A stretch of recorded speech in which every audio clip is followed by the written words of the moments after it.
Bonjour tout le monde. Alors aujourd'hui, petit point marché. Voilà. Alors la question du jour, c'est est-ce que les moutons, ils ont plutôt froid, ils sont tondus ou est-ce qu'ils ont plutôt aujourd'hui le poil brillant? Et ben, d'après ce qu'on constate, les moutons continuent à avoir le poil tondu de plus en plus ras et il fait de plus en plus froid. Donc on va essayer de comprendre pourquoi les cours chutent autant et quelle pourrait être la psychologie, à mon sens, derrière tout ça.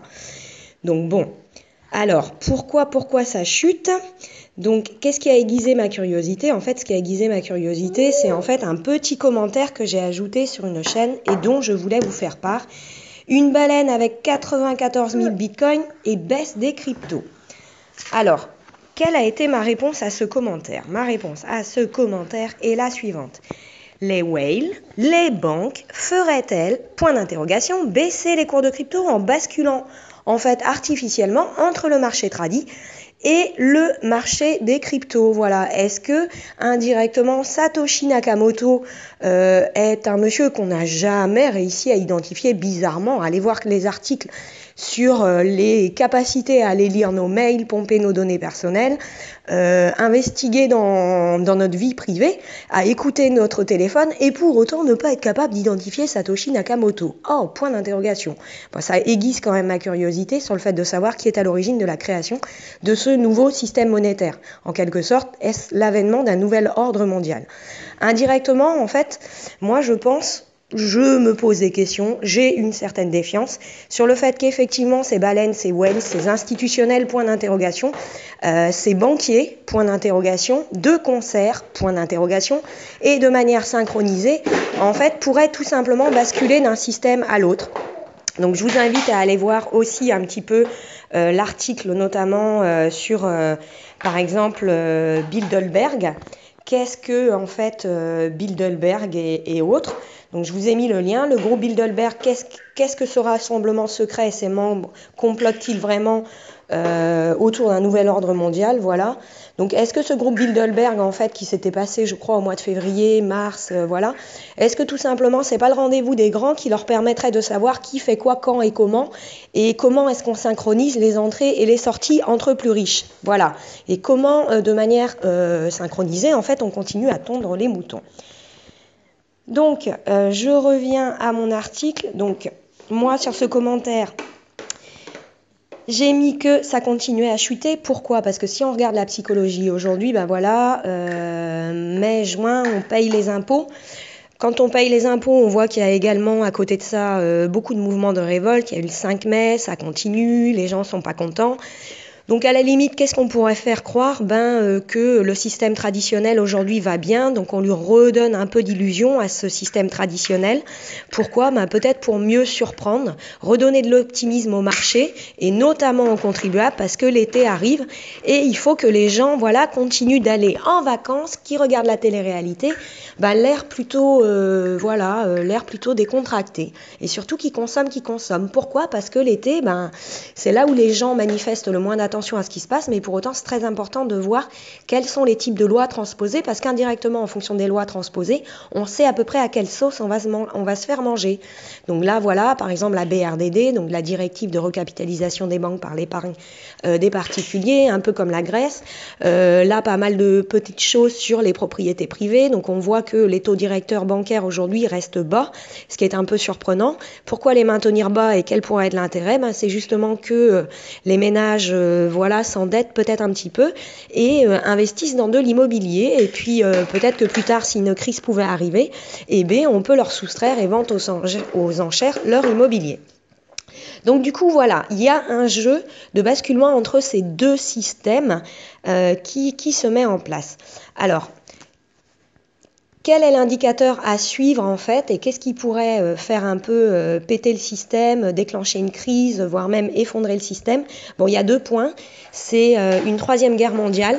Aujourd'hui, il y a des grosses volatilités. Quel est l'intérêt d'entraîner autant de volatilité? Où va cet argent? LCBFT, AML, c'est-à-dire lutte contre le blanchiment, fraude, terrorisme, etc. Est-ce que cet argent est en train de servir à financer une potentielle guerre? Pourquoi faire? Aujourd'hui, on a l'open source, Internet, les gens s'expriment, les gens prennent de plus en plus et essayent de lutter et de préserver leur liberté. Donc l'intérêt d'une troisième guerre mondiale pourrait tout simplement avoir comme artifice de couper peut-être à terme l'électricité et ben justement d'anéantir les droits et les libertés des gens. Donc voilà, ne sait-on jamais, ça pourrait être un scénario. Le scénario que je présente est un peu très pessimiste, voire même catastrophique, mais bon, ça serait possible. Alors pour que ce scénario arrive, qu'est-ce qu'il faudrait? Il faudrait une remontée des taux directeurs et notamment du QE, voilà, de la BCE. Et tant que ces taux directeurs sont maintenus bas, ça ne devrait pas exploser, ça va encore un peu tenir et on peut donner l'espoir aux gens que le système y tient et que voire même si vous regardez le CAC 40, que ça va bien quoi, et que tout va bien, que le dollar, l'euro, tous ces monnaies un peu tradies, ancestrales marchent bien. Parce qu'au fond, voilà. Allez, un autre article également, tac. Alors, qu'est-ce que j'avais mis comme article? Ah ouais.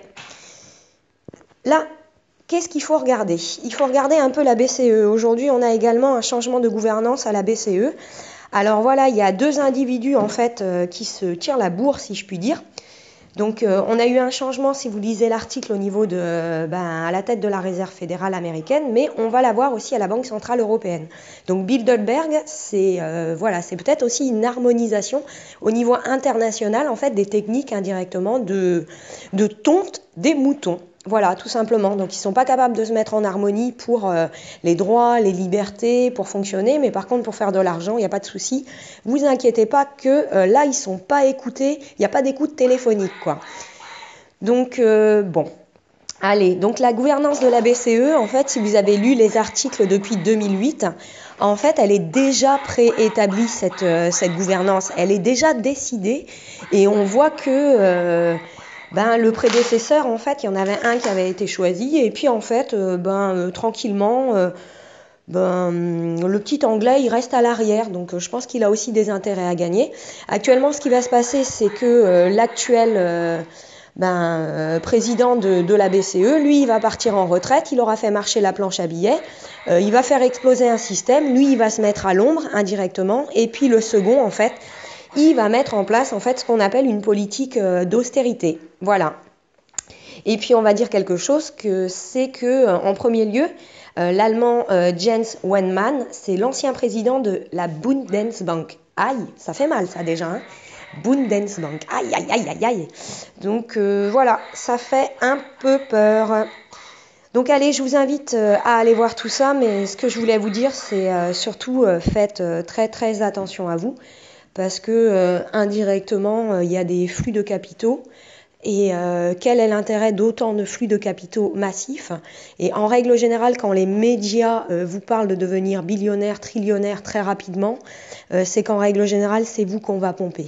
Voilà. Et actuellement, le fait de faire chuter les cours des cryptos, c'est de ramener les cours au plus bas de façon à multiplier les fortunes de manière exponentielle en fait. Voilà, tout simplement. Donc je vous souhaite le meilleur. Et ne soyez pas les moutons tondus, mais soyez les moutons au poil brillant. C'est tout ce que je vous souhaite à tout le monde, mais faites très attention à vous. Et moi, personnellement, je reste très défiante. Aujourd'hui, si vous souhaitez faire valoir vos droits, vos libertés, tout est corruption, tout est très long. Il faut 5 ans, 6 ans, il n'y a plus rien qui fonctionne dans le système. Moi, je constate que même vos allocations, vous les avez plus comme vous aviez des bons salaires, etc., etc. Donc bref, les banques bloquent les sorties d'argent, etc., etc. Donc c'est une vraie catastrophe. On vous fait signer des décharges qui sont rédigées par des banques alors que les banques n'appliquent même pas le KYC en termes de sécurité. Vous apprenez même à votre guichetier qu'est-ce qu'un KYC. On vous fait signer en fait des décharges sur des papiers qui sont même pas des papiers en tête. Enfin, on est vraiment dans un monde où la conformité n'existe plus et où personne ne semble s'en préoccuper. Donc attention à vous, j'ai l'impression que maintenant il faut être vraiment auto-responsable. Voilà. Allez, je vous dis à bientôt, prenez soin de vous et faites très attention. Jusqu'où ça pourrait descendre, je ne sais pas, c'est fonction de leur avidité, mais je pense que tout ça est orchestré depuis longtemps. Et ouais, faites très attention. Moi, à mon sens, je reste potentiellement très défiante. Voilà. Allez, à bientôt!